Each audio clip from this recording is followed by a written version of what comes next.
When do bands get to the stage that they make money then? I mean, we're talking about, is there a certain number of sales or a certain level of live show that makes it sustainable? Because I'm surprised that virtually all of your bands have to fund their music basically by other streams. I mean, bearing in mind rock is a niche as well, so I mean, you're not going to be on Graham Norton most of the time, or you're not going to be on Jules Holland and things like that. I mean, you guys have both got very much more open stables and that kind of fun than we do, which is one of the reasons that we opened our doors a bit and moved into different genres. But I don't even think that you can say there's a level of sales whereby you'll break even, because it depends how much money's being spent elsewhere, and then there might be additional money spent on touring, there might be debts to pay off.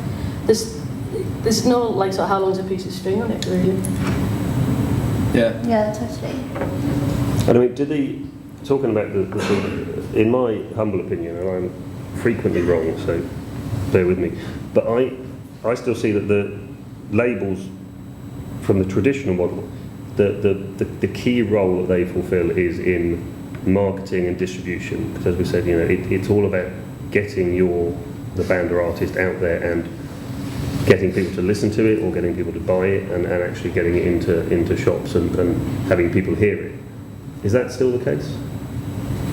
I think people can definitely release. Because that's harder to do yourself, isn't it? Because as the gentleman out there says, anyone can put something on iTunes. Or you can go out and you can tour and you can sell your own CDs. I know bands who've sold 5,000 CDs out the back of their van and done really, really well at it, and probably made more money that way through doing that in their own merch without farming it out to third parties. But I am still a firm believer in the fact that you will reach a threshold on that, and that you do need somebody who's got a bit more expertise, unless you've learned so much in the time that you've been doing it yourself that you turn into Simon Cowell or something along those lines. Bad example. But I really do think that you do need people who have got a route to market, who know about how to structure a marketing campaign, how to do profit and loss sheets, who to speak to in PR. People who know the good radio pluggers from the bad ones, people who know who can get stuff on TV, people who know all of the people on Jules Holland and Graham Norton or whatever the new music programme is going to be up. And that's not that easy, just being like sort of one person just going, hi, I'm from X band. I mean, we found this ourselves with radio pluggers, that we've gone into meetings at Radio 1 where we've gone, boom, there you go, next single, brilliant. Total flatline. You send a plugger in 2 weeks later who happens to be looking after X, Y and Z, and they'll get them on the B list. Yeah. You have to pay them to do it. And exactly. But, and to the sort of unsigned band or the people doing it themselves, pluggers cost thousands of pounds, don't they? To everybody, pluggers cost thousands of pounds. Yeah, but what I mean is, you're in a better position to be able to spend that money rather than. Yeah, totally. But I'm not saying every band needs a plugger, but I'm just saying at a certain level. I mean, we had stuff that was up selling 150,000, 200,000 units, but we couldn't walk into Radio 1 and go play this, because they won't take any notice of us. Because they're not looking after another 10 or 15 bands that they can shoehorn in everywhere else. It's very political, that aspect of it all. The part that I don't get involved in, to be quite honest. If not, I sound like I do. Like, radio is such an important part as well. Absolutely. Massively, just getting everything heard. It's still important. Yeah, definitely. More so than TV, without a doubt. Yeah, totally. Because more people listen to radio, and there are more outlets for it, or? It's because radio seems to be more all-encompassing than TV, I think. And I mean, I don't think, even if we've had people on the larger TV shows, we've seen massive spikes, but through constant radio play, we've seen a lot of differences in sales. Yeah. And is that the same for community? Yeah, I think so. I mean, we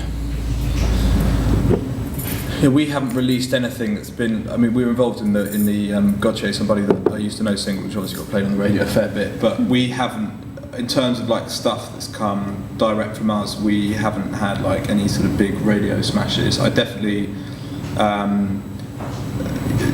Radio remains incredibly important, and I'm trying to think of someone like Ben Howard, for example, who we worked, as I described earlier, worked with earlier, and now he's signed to Ireland.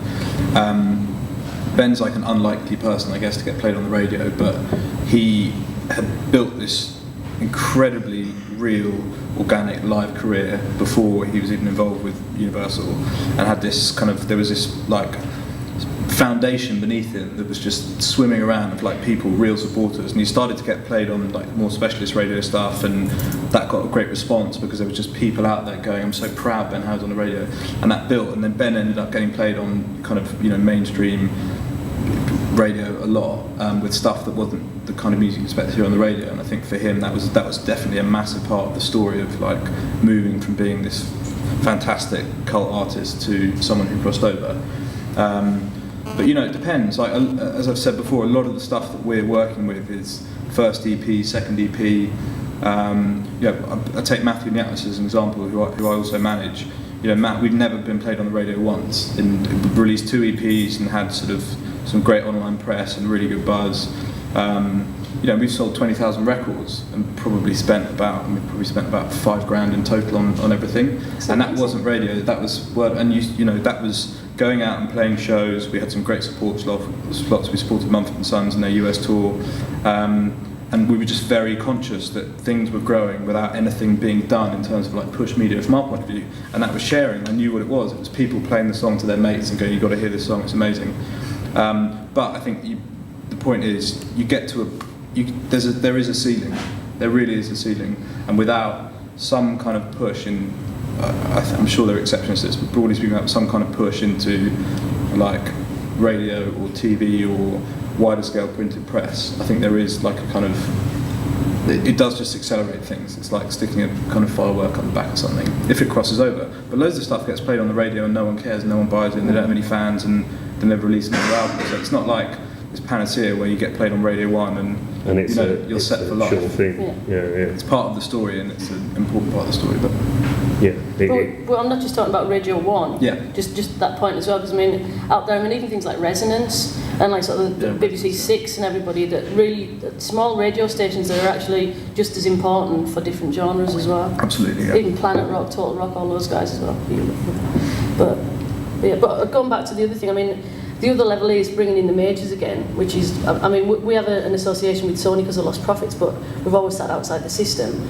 But there's a level of investment as well, to a certain extent. I mean, that's what they're really good at. And I mean, I'm not here to bash the majors either, because we've worked with them for 15 years, but there is things that they can do that we can't. There's things that we can do that they can't, without a doubt. I mean, we know our markets, we know our fans, we know where to advertise and where not. I mean, there's nothing worse than seeing a major label advertising campaign where they've given a massive ad agency 250 grand and you can see ads in the wrong places. And if I see 6 or 7 ads in the wrong place, that's worth about 30 grand. And in our case, that would be an entire marketing campaign and some. But they're just quite happy to throw the money out there and it doesn't work. And I mean, that makes me a little bit angry, just money gone to waste. But then again, they're investing a hell of a lot of money in TV advertising, posters in the tubes. So again, things that we wouldn't really do unless it was which costs a lot of money. Profits, yeah. And do you think in the future, I mean, we were talking just before we came up here about possible other investment streams, weren't we, about, you know, you hear stories of kind of hedge fund managers throwing their £200,000 bonus into a new band or artist. You know, I mean, do you think that's going to develop or increase, or that sort of example? I mean, looking for funding outside of the traditional industry itself. I think it's an interesting way of looking at things, but again, what we were discussing is the fact that if they give you the money and let you just go off and do what you want with it, brilliant. But if someone wants to stick the beak in and start telling you how to spend the money, you're going to have an issue, because they're going to be thinking proper profit and loss all the time, which we do, but you've still got to have a creative input on it as well. But one of the other models that we've been looking at a lot recently, and it goes back to having a really good fan base and building up on what you do and making sure that there are people out there to support you 100%, not just click like on Facebook. But there's things like Pledge Music, which is whereby a band can go and get their own records funded by using a website platform where you have to reach a certain level of funding. But it's all fan funded. Marillion did something years ago, and the Wild Hearts have done it, Echo and the Bunnymen. A lot of like heritage acts are doing it now that don't have labels. But it's actually a really interesting way of doing things, whereby they sell like a CD for X amount, then you can have a CD and handwritten lyrics, which I believe you mentioned before as well. And then, I don't know, go for a pizza with a band member, a little bit stalky, but or you get like a bundles thing. But I mean, it's almost selling the money can't buy experience end of it all, and that sits alongside and outside what we do. Someone just raised £1 million, like, Someone helped Dresden me out. Dolls, Yeah, Amanda Dresden Palmer, Dolls. yeah. Amanda Palmer for Dresden Dolls raised £1 million on Kickstarter Yeah. for her album campaign. And she was only asking for $1 million. like 80 or something, And wasn't that's she, or all 100,000? through fans. Yeah. That's all through fans, yeah. Yeah. But she is so active on social network sites, it's to the level of stop it. Really? Yeah. Really, I mean, you can't escape her, can you? Yeah, it's like a different model. It's like inviting people into your world. Into your living room. Yeah, basically. it's a different thing basically what she did. But it's an incredible benchmark to be set that she's gone out and raised $1 million from fans. And they're all going to buy it. Yeah, I think by doing that, they've actually bought it. I think it's things like they get their name on the back of the record and Yeah. things. Okay. But again, it is inviting people in, but it's also building your own tribe again, I suppose, Yeah. really.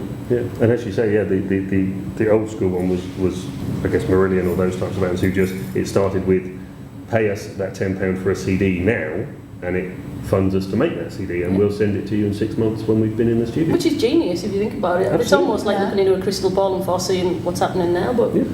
20 years ago? 15 years ago? Yeah. I can't remember. Because you know that group of people are going to buy the record at some point, Yeah. so why not buy it at the start, Yeah. and why not buy it direct? Cut out all the middlemen. New way? Surely you have to be of a certain stature in order to be able to achieve You do. that. Yeah. Yeah, but I think as we just said about the sort of the social networking, it's easier to have that direct contact now, and it's easier to have 10,000 friends or likes or chums or whatever. Or you imagine call them, you know. if you're going out to the platform and you wanted to raise £3,000 to do an album, very cheap album, and then you get 300 people to pay you a tenner. You know, I mean, it's really reachable goals as well.